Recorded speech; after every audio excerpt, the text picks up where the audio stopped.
کہ یہ حکومت مسلم لیگ نون کے قیادت کے خلاف جھوٹے مقدموں کے اوپر انتقامی کارروائیوں کا سلسلہ جاری رکھی ہوئی ہے اور 3 سال گزر گئے ہیں. کوئی ایک نیا منصوبہ، کوئی ایک عوامی فلاح، ملک کی ترقی کا منصوبہ یہ پیش نہیں کر سکے. وہ حکومت جو 3 سال کے بعد بھی وزیر خزانہ تلاش کر رہی ہے، وہ پاکستان کی سیکیورٹی کے لیے، قومی سلامتی کے لیے خطرہ ہے. آج کا دور اکنامک سیکیورٹی کا دور ہے. آج کے دور میں ملکوں کی طاقت کا انحصار ان کی معاشی طاقت پہ ہے، ان کی معیشت کی مضبوطی پر ہے. جس حکومت کو یہ نہیں پتا کہ اس کا وزیر خزانہ کون ہوگا، وہ شخص جو لوگوں کو یہ کہتا تھا کہ ایسی ٹیم میں نے تیار کی ہے کہ لوگ حیران پریشان رہ جائیں گے، میں نے ایسا ٹیلنٹ جمع کیا ہے جو پاکستان کی تقدیر بدل دے گا. آج پوری دنیا دیکھ رہی ہے کہ اس کے پاس سوائے میں کے کوئی اور ٹیم نہیں ہے. جس سوال کا جواب پوچھیں میں یہ جو خود فریبی ہے، یہ جو خود پسندی ہے، اس نے آج پاکستان کو تباہ کر دیا. مسلم لیگ نون کے 5 سالوں میں معیشت لگاتار ترقی کی طرف جا رہی تھی اور 3% سے ترقی کی شرح 5.8% پہ پہنچی تھی. آج وہی ترقی کی شرح -4% پہ گر چکی ہے اور اب بحالی کی صورت میں ورلڈ بینک کے بقول 1.3% تک امکان ہے کہ واپس آ سکے گی. بھارت 11.5% پہ گرو کر رہا ہے، ہم 1.5% پہ گرو کر رہے ہیں. پاکستان کو کسی دشمن کی ضرورت نہیں ہے. عمران نیازی کی حکومت نے پاکستان کے ساتھ وہ تباہی کی ہے کہ ہمارے دشمن اربوں ڈالر خرچ کر کے بھی ہمیں وہ نقصان نہیں پہنچا سکتے.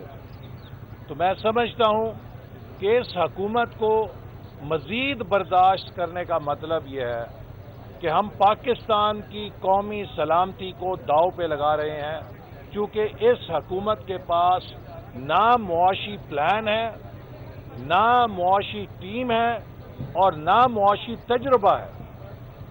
ملک کی معیشت ریڑھ کی ہڈی ہوتی ہے. اگر معیشت مضبوط ہوگی تب غربت ختم ہوگی، تب بے روزگاری ختم ہوگی، تب نوجوانوں کو مستقبل ملے گا، مزدور اور کسان خوشحال ہوں گے. آج اس حکومت کی معاشی پالیسیوں سے لوگ بجلی اور گیس کے بل دینے سے مجبور ہو چکے ہیں. رمضان ابھی آیا نہیں ہے اور مہنگائی آسمانوں کو چھو رہی ہے. لوگ شاید سحری اور افطاری میں سے بھی یہ چوز کرنے پہ مجبور ہوں گے کہ کیا وہ سحری کریں یا وہ افطاری کریں. لوگوں کے لیے خوراک کی اشیاء ان کی پہنچ سے باہر پہنچا دی گئی ہیں اور ناٹک کیا جاتا ہے کہ شوگر مافیا، آٹا مافیا کے خلاف کارروائی کریں گے. کدھر ہے وہ نیب جس کے چیئرمین کہتے ہیں کہ آٹا اور شوگر مافیا کے خلاف نیب کارروائی کرے گا؟ کس کو گرفتار کیا ہے؟ FIA نے کیس بنا دیے ہیں ہمارے خلاف. تو ایک اخباری کوئی چیتھڑا جو تھا، کوئی ایک تیسرے درجے کا جو اخباری چیتھڑا ہوتا تھا، اس میں ایک فرضی خبر چھپوا کے تو ہمیں گرفتار کر لیا جاتا تھا. یہاں اربوں روپے کے غبن کی تحقیقات ہو گئی ہیں، لیکن نیب کی جرت نہیں ہے کہ کسی حکومت کے وزیر کو گرفتار کر سکے. تو پھر نیب کیس نہیں دیکھتا، فیس دیکھتا ہے۔ ایسے اقبال صاحب، چینی بھی اب جو ہے وہ مودی سے درآمد کرنے کے لیے جو ہے اس کی بھی فیصلہ جو ہے وہ کیا جا چکا ہے، اس کو کس نظر سے دیکھیے یہ جو یہ بتائیے جمہوری حکومتوں میں تو جو ہماری انڈیا کے ساتھ تجارت ہوتی ہے وہ بند ہو جاتی ہے، پھر کس کے اشارے پر یہ تجارت کے لیے اچانک؟ دیکھیے جب نواز شریف صاحب بھارت سے آبرو مندانہ اور قومی مفاد کو پیش نظر رکھ کے بات چیت کرتے تھے، اچھے تعلقات استوار کرتے تھے، تو نعرے لگائے جاتے تھے مودی کے یار ہیں، یہ بھارت سے کیوں بات کر رہے ہیں؟ اگر بھارت کے وزیر اعظم چل کے پاکستان آتے تھے تو اس پر تو غداری کے فتوے لگ جاتے تھے۔ آج مجاہد ملت اور مبلغ اسلام حضرت مفتی عمران احمد نیازی صاحب جو ہمیں درس دیا کرتے تھے کہ کشمیر پہ مودی ہٹلر بن کے کیا ظلم ڈھا رہا ہے، جو ہمیں ہندوتوا پالیسیوں کے بارے میں اسمبلی میں لیکچر دیا کرتے تھے، جو ہمیں بتاتے تھے کہ دنیا کے امن کے لیے بھارتی وزیر اعظم کتنا خطرہ بن چکے ہیں، اس بات کا جواب دیں کہ یہ ہواؤں نے رخ کیسے بدل لیا ہے؟ کیا بھارت نے کشمیر کے بارے میں کوئی نرمی دکھائی ہے؟ کیا کشمیر میں بھارتی سیکیورٹی فورسز نے نوجوانوں کا خون بہانا بند کر دیا ہے؟ کیا کشمیر میں ہماری ماؤں بہنوں کی عزتیں محفوظ ہو چکی ہیں؟ کیا کشمیر کی متنازع حیثیت بھارت نے بحال کر دی ہے؟ تو یہ قومی غیرت کے جو چیمپئن تھے عمران نیازی صاحب، اب بھارت سے جو تجارت کر رہے ہیں، چینی آ رہی ہے، کپاس آ رہی ہے، تو اس کے پیچھے وہ کون سا کنسیشن ہے جو انہوں نے بھارت سے حاصل کیا ہے؟ ان کے پیسے ختم ہو گئے ہیں، معیشت دیوالیہ کر دی ہے، اب یہ ہر قومی مفاد کا سودا کرنے پر آئے ہوئے ہیں، اور اسی لیے میں سمجھتا ہوں کہ وقت ہے کہ اس حکومت کو گھر بھیجا جائے اور ملک کو بچایا جائے، اور ملک بچانے کا ایک ہی راستہ ہے، آزاد منصفانہ الیکشن۔ اور مسلم لیگ نون وہ واحد پارٹی ہے، وہ واحد جماعت ہے جس کے پاس معاشی پروگرام بھی ہے، معاشی تجربہ بھی ہے اور معاشی ٹیم بھی ہے۔ یہ واحد پارٹی ہے جس نے پاکستان میں ترقی کو تقریر سے نکال کر زمین پہ کھڑا کر کے دکھایا ہے۔ آج پاکستان کا ہر شہری مسلم لیگ نون کے منصوبوں سے فائدہ اٹھا رہا ہے، لاکھوں نہیں کروڑوں انسانوں کی زندگی میں وہ منصوبے آسانی پیدا کر رہے ہیں جو ہم نے شروع کیے تھے۔ آج کل وزیر اعلیٰ پنجاب سردار عثمان بزدار جو ہیں بہت زیادہ سرگرم ہیں، کہا جا رہا ہے کہ طوفانی دورے کر رہے ہیں، اربوں روپے کے ترقیاتی دیکھیے وہ حکومت کرونا ویکسین جس کی ہمیں اتنی شدید ضرورت ہے، ہمارے ڈاکٹرز کو ضرورت ہے، ہمارے بزرگوں کو ضرورت ہے، اس کی حفاظت نہیں کر سکی۔ کہیں کرونا ویکسین صحیح طرح سٹور نہ کرنے پہ ضائع ہو رہی ہے، اور کئی ہزاروں کی تعداد میں خرد برد کر کے وی آئی پیز کو کرونا ویکسین دے دی گئی ہے۔ یہ ہے اس حکومت کی میرٹ پالیسی۔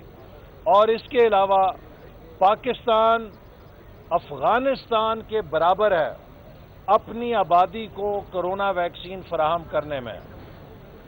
دنیا میں ہر ملک نے اپنی آبادی کے لیے کرونا ویکسین بروقت خریدی، ہمارے حکمران سوئے رہے اور اب جاگے ہیں جب پوری دنیا کی کرونا ویکسین کی پروڈکشن بک ہو چکی ہے۔ ہمیں فوری طور پہ 5 کروڑ آبادی کے لیے کرونا ویکسین حاصل کرنی ہے تاکہ پاکستان کو اس وبا سے بچایا جا سکے۔ نہ یہ کرونا مینج کر سکے ہیں، نہ یہ معیشت مینج کر سکے ہیں، نہ یہ خارجہ پالیسی چلا سکے ہیں۔ یہ حکومت اب ناکام ہو چکی ہے اور اب عمران خان کو بھی پتہ لگ گیا ہے کہ he is only playing his last innings. اب ان کی اننگ کے آخری اوور شروع ہو چکے ہیں. آج گیا کل گیا، عمران نیازی کا جانا ٹھہر گیا ہے. یہ بتا دیجیے گا کہ آپ نے کہا کہ حکومت کو گھر جانا ہوگا، تو اس کے لیے تو آپ ایک پی ڈی ایم بنا تھا، اس میں پیپلز پارٹی کے اور آپ کے جو معاملات چل رہے ہیں اس سے آپ نے سمجھتے عوام کو بھی پریشانی ہو رہی ہے. پی ڈی ایم کی جماعتیں یکسو ہیں.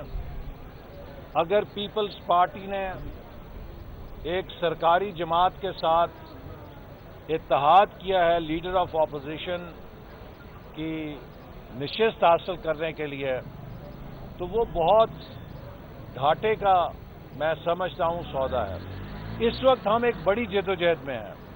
ہماری جدوجہد صرف عمران خان کو نکالنا نہیں ہے، بلکہ پاکستان کو اس 73 سال کے میوزیکل چیئر کے کھیل سے نکالنا ہے جس کی وجہ سے یہ ملک آگے نہیں بڑھ رہا، جس کی وجہ سے ہر 5 سال 10 سال کے بعد یہاں سیاسی بحران پیدا ہوتے ہیں.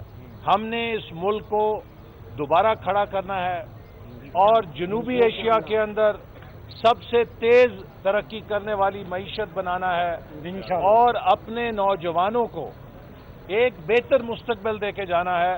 اور اس کا راستہ صرف انڈسٹریلائزیشن ہے، ایک صنعتی معیشت ہے جس کی ہم تیاری کر رہے تھے، جس کی ہم تعمیر کر رہے تھے، اور ہم سے وہ منصوبہ چھین لیا گیا. سی پیک کو تباہ کر دیا گیا. اگر ہماری حکومت رہتی تو میں پہلے بھی کہہ چکا ہوں کہ اب تک سی پیک کا پورٹ فولیو $100 ارب پہ پہنچ چکا ہوتا. اربوں ڈالر کے سرمایہ کاری اسپیشل اکنامک زونز میں آ چکی ہوتی، لاکھوں روزگار پیدا ہو رہا ہوتا. سب کچھ اس عمران نیازی کی خاطر تباہ کر دیا گیا. بہت شکریہ.